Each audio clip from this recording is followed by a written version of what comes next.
el ojo de Odín y, aunque usted está perdiendo el tiempo en internet y existen mejores lugares para perderlo, gracias por darle clic y escogernos. Habla Angelus y el día de hoy hablaremos sobre el tiempo. Sean bienvenidos. La pregunta por el tiempo es una pregunta aterradora. Y es aterradora en la medida en que nos enfrenta con la finitud de lo existente. Nos enfrenta con la comprensión de que los proyectos que realizamos en la vida tienen un principio y un final. Nos enfrenta de una u otra manera al destino último de todo ser humano. La pregunta por el tiempo, por ende, no solo le compete a la física. Su terreno también es un terreno existencial. ¿Por qué?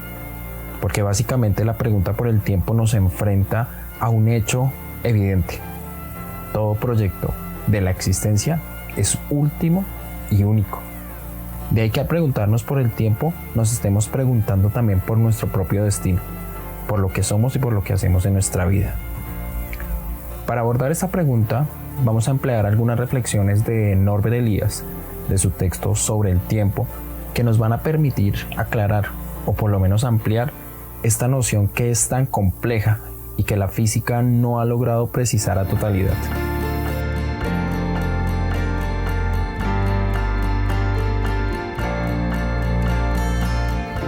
Indagar por el tiempo es evidenciar que no conocemos qué es el tiempo. Aunque Occidente viva inmerso en la temporalidad, en la red del tiempo, no comprende qué es el tiempo. Es más, la modernidad logró su capacidad, su máximo desarrollo, gracias a que de una u otra manera fue capaz de establecer mediciones precisas sobre la temporalidad.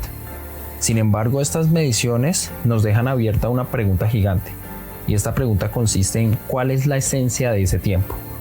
Porque estas mediciones son una forma de presentar el tiempo, mas no son la esencia del tiempo mismo. ¿Esto qué nos permite establecer? Pues básicamente nos permite entender que la pregunta por el tiempo es una pregunta abierta, es una pregunta que no ha cesado aún. Y aunque la física la ha abordado de una manera rigurosa, Norbert Elias nos va a decir que es necesario incluir más aspectos en el estudio de la temporalidad. Incluir aspectos como lo psicológico, como lo histórico, para generar una comprensión más abarcante del fenómeno de la temporalidad. En otras palabras, Norbert Elias considera que para entender el tiempo es necesario entender este concepto desde 3 dimensiones. La primera es la dimensión psicológica, la segunda la dimensión histórica y la tercera es la naturaleza. Si logramos comprender cómo se unen estas 3 dimensiones, podemos comprender qué es el tiempo, qué es la temporalidad. Fernando Pessoa, con este interrogante, va a presentar unos versos bastante hermosos que a la vez van a ser una crítica al hombre contemporáneo, al hombre moderno. Estos versos dicen lo siguiente: aprovechar el tiempo, pero ¿qué es el tiempo para que yo lo aproveche? Aprovechar el tiempo. Desde que comencé a escribir pasaron 5 minutos. ¿Los aproveché o no? Si no sé si los aproveché, ¿qué sabré de los otros minutos? Occidente vive el fetiche del tiempo. Sin embargo, aunque vive y reza el idioma del tiempo, no ha comprendido aún qué es eso que llamamos temporalidad.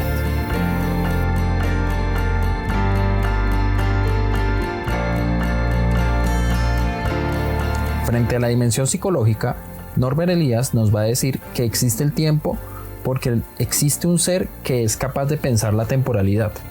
En otras palabras, existe un tiempo porque el ser humano tiene un componente en la conciencia que le permite establecer relaciones temporales.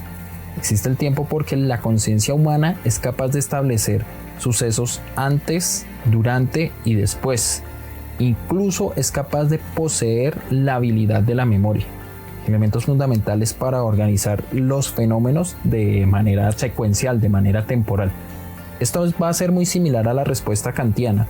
La respuesta kantiana nos va a decir que existe el tiempo porque la conciencia tiene la capacidad de percibir todo fenómeno de manera temporal. Gracias a esto podemos entender fenómenos como el paso del tiempo dependiendo del estado anímico de las personas. En otras palabras, Viktor Frankl, en un texto bellísimo que se llama El hombre en busca del sentido, nos va a decir que existen dos formas de entender el tiempo. La primera es la forma ontológica, la cual consiste en la división temporal que hemos establecido, minutos, horas, días, etc. Y existe la dimensión existencial. La dimensión existencial consiste en la forma en cómo nosotros entendemos o percibimos la dimensión ontológica. Cómo en ocasiones los minutos pueden parecernos horas o cómo en ocasiones también las horas pueden parecernos minutos. Esto sucede porque dependiendo del estado anímico de los sujetos, el tiempo o la percepción del tiempo va a cambiar. La percepción va a cambiar porque básicamente no existe en la mente una secuencia única. Esta secuencia va a estar mediada por los sentimientos del sujeto. Existen ejemplos bellísimos en la literatura o en el cine de este tipo de fenómenos. Uno de esos es La montaña mágica, en donde el tiempo se percibe, los protagonistas de la novela van a percibir el tiempo de una manera totalmente diferente a como lo perciben los demás individuos desde que ellos ingresan en el sanatorio. Cuando ingresan en el sanatorio los sujetos, la forma en que perciben la temporalidad, debido a la idea y a la presencia constante de la muerte en la novela, va a ser totalmente diferente. El tiempo se va a sentir pesado, cansado, monótono, y este sentimiento de la temporalidad va a afectar la forma en que los sujetos perciben la realidad. Otro ejemplo viene a ser el ejemplo en el cine, una película bellísima que se llama La Llegada, donde podemos evidenciar que la percepción del tiempo va a depender de la forma o del lenguaje que empleamos dentro de la realidad. El lenguaje que establecemos nos va a permitir entender cómo funcionan las secuencias temporales, elementos fundamentales que están muy conectados con la capacidad psicológica, con la psiquis de los individuos.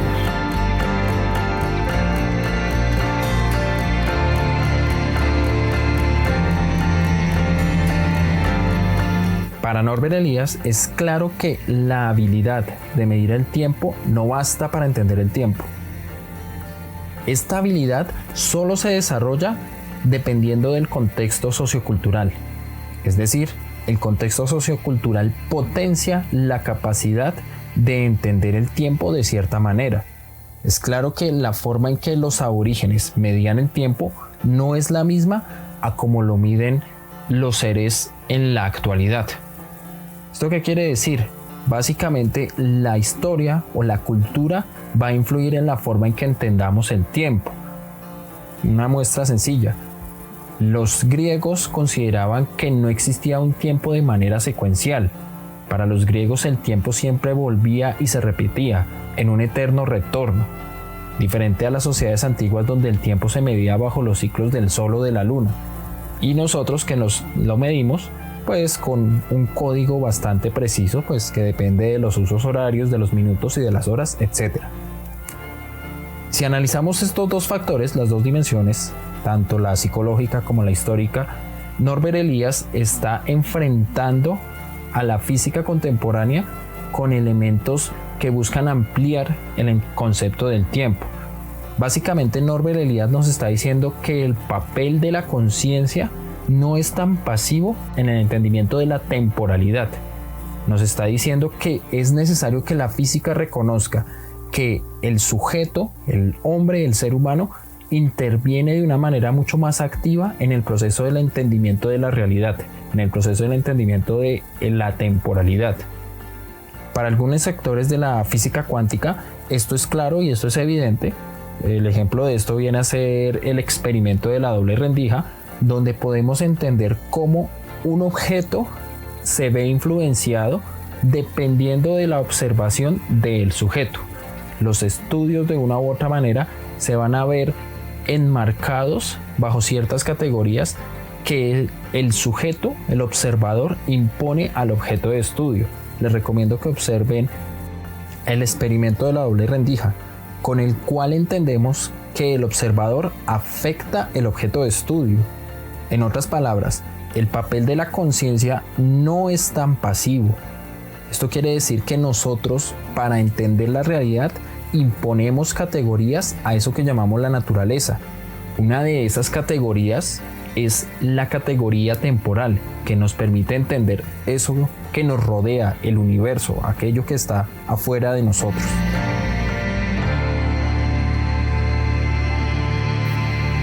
Las dos anteriores dimensiones ahora sí se pueden relacionar con la tercera dimensión, la dimensión física o natural, porque Norbert Elias nos va a decir claramente que el tiempo está relacionado, cita textual, con el flujo continuo de acontecimientos múltiples. ¿Por qué múltiples? Porque nosotros necesitamos establecer secuencias fijas, y estas secuencias fijas dependen de poder relacionar varios elementos. Con un ejemplo puede quedar más claro. Si nosotros observamos un río que fluye de manera continua y regular, nosotros no podemos establecer un patrón de medida. Nosotros solo podemos establecer secuencias medidas si somos capaces de relacionar varios tipos de movimiento. Norbert Elias con esto nos está diciendo básicamente que el tiempo es un concepto con el cual nosotros logramos entender el movimiento del universo. ¿Cómo logramos esto? Básicamente Norbert Elias nos dice, cito textual nuevamente, el hombre une, centra o sintetiza por medio de un lenguaje fijo, determinado, acontecimientos que parecen regulares en la naturaleza. Gracias a que el hombre tiene la capacidad psicológica y esta capacidad se actualiza dependiendo de la capacidad o de la situación histórica que viva, nosotros podemos crear secuencias temporales. Nosotros podemos crear secuencias de medición establecidas en el tiempo. Este es un papel fundamental. ¿Por qué? Porque para Norbert Elias, la física debe reconocer que existe un componente psicológico en el entendimiento de la temporalidad. Los físicos consideran que el tiempo es un objeto de la naturaleza. Norbert Elias nos va a decir básicamente que es necesario incluir las otras dos dimensiones para poder entender eso que llamamos temporalidad. Si no incluimos estas dimensiones, el concepto de tiempo no va a abarcar toda la amplitud que el concepto tiene en sí mismo.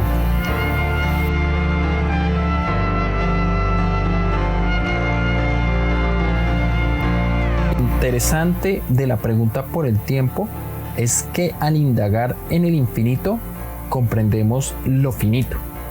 Básicamente comprendemos nuestro papel, comprendemos que cada proyecto es único y último, comprendemos que nuestra sangre está constituida de minutos, de horas, de días. En palabras de Fernando Pessoa, con las que quiero finalizar: tan pronto pasa todo lo que pasa, muere tan joven ante los dioses todo lo que muere. Nada se sabe, todo se ignora. Rodéate de rosas, bebe y canta, porque lo demás es nada. Queda abierta la invitación para la lectura del libro de Norbert Elias sobre el tiempo, un texto precioso que va a permitirnos ampliar este tema que es bastante interesante desde la perspectiva de la sociología. Muchas gracias por escucharnos. Recuerden que nos pueden encontrar en Spotify, en Deezer, como El Ojo de Odín Podcast. También estamos en Facebook como El Ojo de Odín Podcast y en Twitter como @El Ojo de Odín. Para mayor información sobre el podcast, pueden remitirse a las notas sobre el episodio. Muchas gracias.